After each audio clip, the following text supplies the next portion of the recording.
What's going on there, beautiful people? It is your boy Zamboni. I'm an herbalist and astrologer, and it is time to talk about the astrology of the week ahead. Thank you so much for hitting that save button in the corner. Thank you for sending me a tip via Venmo, Cash App, PayPal. Thank you for sending this video to a friend. Thank you for hanging out with me. I super appreciate all of y'all every time. Thank you for being here. Let's talk about the astrology of the week ahead. So, this week, we got some big stuff going on. We got some, on the one in the one place we have a little bit of help here. So we've got a Mercury station direct at this point. So this has been a little bit of a rough Mercury retrograde for a lot of people. There's been, we've been talking about miscommunications and frustration.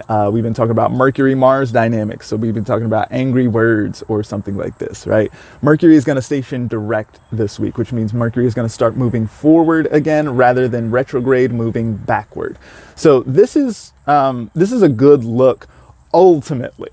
Right. So during a station, anytime Mercury is actually stationed or stopped, then that's going to be a time where we're going to see an intensification of these Mercury and WTF kind of themes. Right. So all of this stuff, we're going to be seeing that sort of stuff sort of flare up this week. Now, what we do see is we see the station direct. So we're going to start being like, all right, we've found some problems. We've established that there are some difficulties or some challenges, some conflicts to be had. We found out that maybe we beef with some people we didn't think that we were going to beef with, or maybe there was some kind of power issue that has come up or something like this. We can recall that Mercury stationed retrograde square to Pluto in Capricorn. And so there's all of this sort of power dynamics and the hierarchical structure and how do I really feel about it, the underworld kind of component, right? That was a couple of weeks ago. Now Mercury is stationing direct again, and it's like, all right, we've established that there's some stuff to work on here. How are we going to do it? How are we going to move forward? What's interesting is that at the same time, we have the full moon in Aries. And so the full moon in Aries is a moon. So the full moon is when the moon is as big as it gets. It's shining all of this light. It's full of energy. It's full of life. It's full of vitality. It is a little bit much sometimes. The full moon can do the most from time to time, especially the full moon. The full moon is when the sort of pot wants to bubble over a little bit, especially in Aries, which is a Mars sign, which gets a little bit too hot in general. That's what Mars does. This moon is also opposite to Mars, who is in Libra. So we've been talking about how Mars is uncomfortable in Libra for a while. We've been talking about being ineffective on a personal level as a result of that Mars in Libra, as well as the Sun being in Libra and the way that those two have been interacting, right? So we see how there's some kind of culmination event that wants to take place around the culmination being the full moon around the Mercury, Mars, Sun in Libra stuff that we've been working with, right? And so although this is the end of the Mercury retrograde, it doesn't feel like the end of whatever it is that we've been talking about. We've been working on some stuff, and the Mercury retrograde is over, but now we have to move forward and sort of wade into all this stuff. And there's more yet to do. There's more conflict that we're going to have to sort of go through or engage as we deal with all of this. But we can see how we're moving forward here. The other thing that's really important about this moon, the full moon in Aries, ruled by Mars. Mars is in Libra, and at the moment of the full moon is going to be making a really nice trine to Jupiter in Aquarius.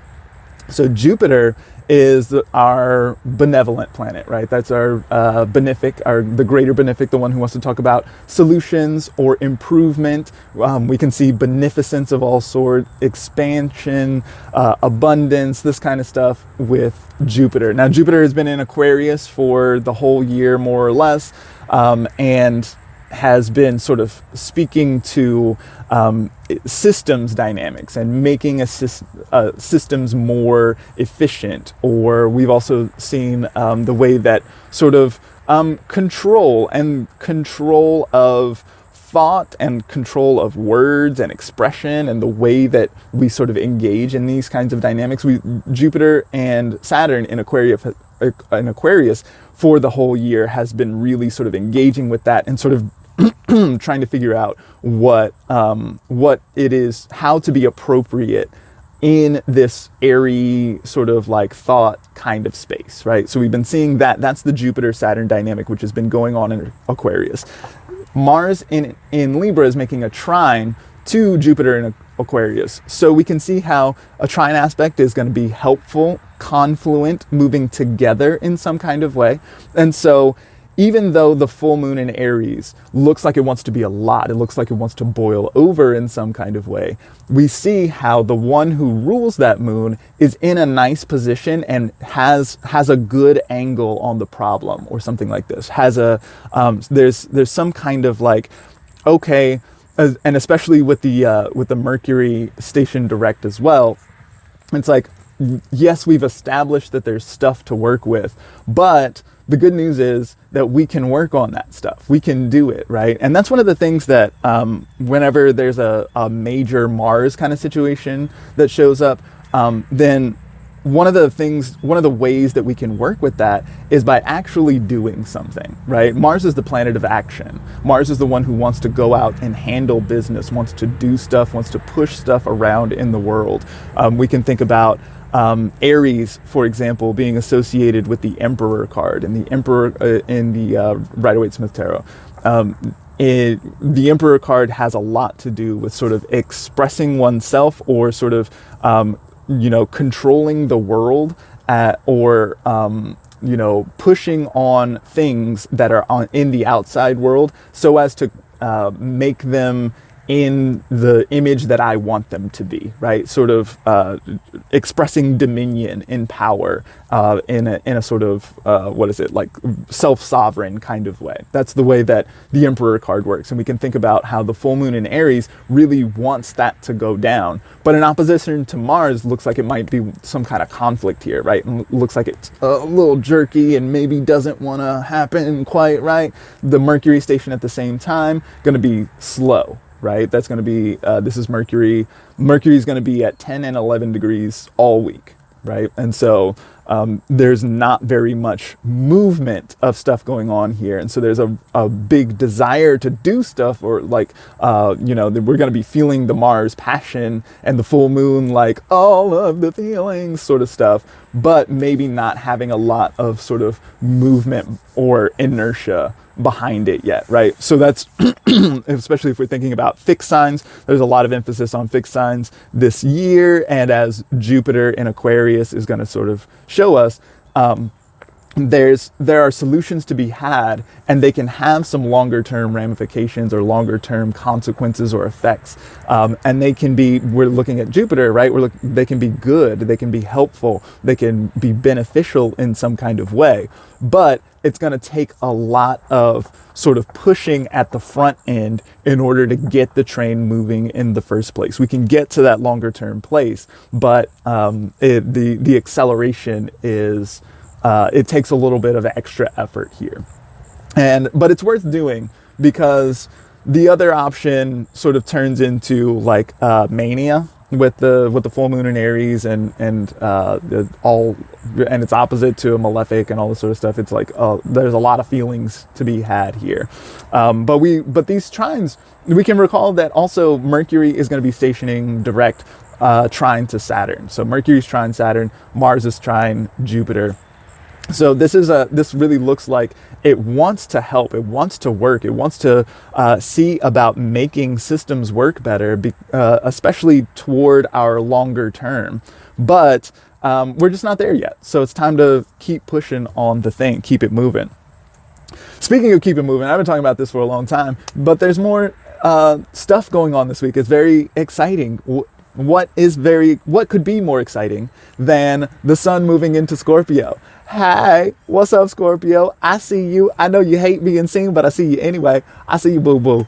Happy birthday to all my Scorpio people. I really like the sun moving into Scorpio for a couple of reasons. One, the sun is associated with fixity. The sun is associated with doing the same thing over and over. The sun comes up in the east, shines super brightly, goes down in the west. It never moves backward. It doesn't change its speed very often or very much.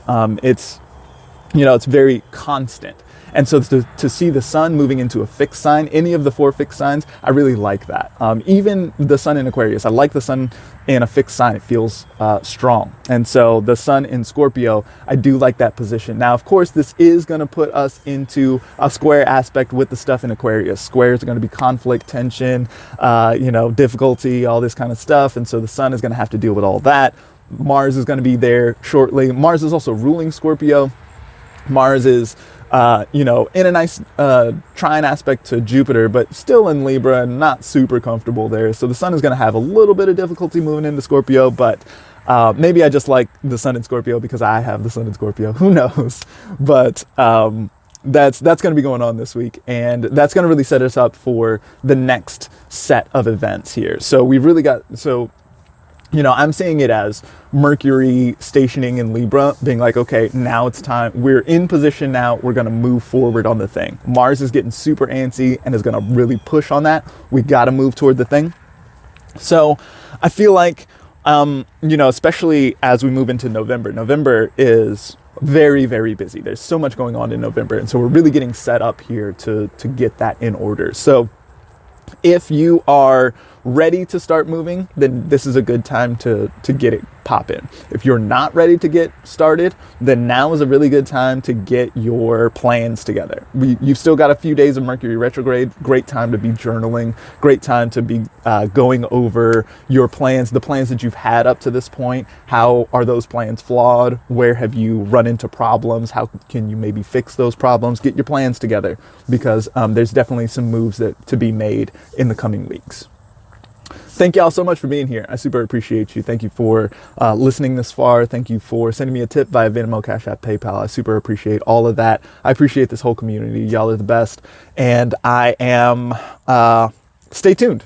There's some new stuff in the pipeline. So we're going to check it out. We're going to see how this whole thing shakes out. I've been planning. I got some new moves that I'm about to make. I guess I'm maybe going to do it under these very busy stars.